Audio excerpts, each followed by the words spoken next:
कृष्ण सुदामा की मित्रता बहुत प्रचलित है। सुदामा गरीब ब्राह्मण थे, अपने बच्चों का पेट भर सके उतने भी सुदामा के पास पैसे नहीं थे। सुदामा की पत्नी ने कहा, हम भले ही भूखे रहें लेकिन बच्चों का पेट तो भरना चाहिए न। इतना बोलते बोलते उसकी आंखों में आंसू आ गए। सुदामा को बहुत दुख हुआ। उन्होंने कहा, क्या कर सकते हैं, किसी के पास मांगने थोड़े ही जा सकते हैं। पत्नी ने सुदामा से कहा, आप कई बार कृष्ण की बात करते हो, आपकी उनके साथ बहुत मित्रता है, ऐसा कहते हो वे तो द्वारका के राजा हैं, वहाँ क्यों नहीं? सुदामा को पत्नी की बात सही लगी। सुदामा ने द्वारका जाने का तय किया। पत्नी से कहा, ठीक है, मैं कृष्ण के पास जाऊंगा, लेकिन उसके बच्चों के लिए क्या लेकर जाऊं? सुदामा की पत्नी पड़ोस में से पोहे ले आई, उसे फटे हुए कपड़े में बांधकर उसकी पोटली बनाई। सुदामा उस पोटली को लेकर द्वारका जाने के लिए निकल पड़े। द्वारका देखकर सुदामा तो दंग रह गए। पूरी नगरी सोने की थी, लोग बहुत सुखी थे। सुदामा पूछते पूछते कृष्ण के महल तक पहुँचे।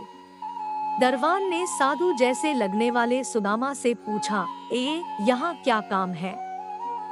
सुदामा ने जवाब दिया, मुझे कृष्ण से मिलना है, वह मेरा मित्र है।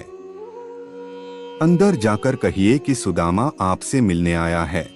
दरबान को सुदामा के वस्त्र देखकर हंसी आई। उसने जाकर कृष्ण को बताया। सुदामा का नाम सुनते ही कृष्ण खड़े हो गए और सुदामा से मिलने दौड़े। सभी आश्चर्य से देख रहे थे। कहाँ राजा और कहाँ ये साधु? कृष्ण सुदामा को महल में ले गए। सांदीपनी ऋषि के गुरुकुल के दिनों की यादें ताजा की। सुदामा कृष्ण की समृद्धि देखकर शर्मा गए। सुदामा पोहे की पोटली छुपाने लगे, लेकिन कृष्ण ने खींच ली। कृष्ण ने उसमें से पोहे निकाले और खाते हुए बोले, ऐसा अमृत जैसा स्वाद मुझे और किसी में नहीं मिला। बाद में दोनों खाना खाने बैठे। सोने की थाली में अच्छा भोजन परोसा गया। सुदामा का दिल भर आया। उन्हें याद आया कि घर पर बच्चों को पूरा पेट भर खाना भी नहीं मिलता है। सुदामा वहाँ 2 दिन रहे। वे कृष्ण के पास कुछ मांग नहीं सके। तीसरे दिन वापस घर जाने के लिए निकले। कृष्ण सुदामा के गले लगे और थोड़ी दूर तक छोड़ने गए। घर जाते हुए सुदामा को विचार आया, घर पर पत्नी पूछेगी कि क्या लाए तो क्या जवाब दूंगा। सुदामा घर पहुँचे।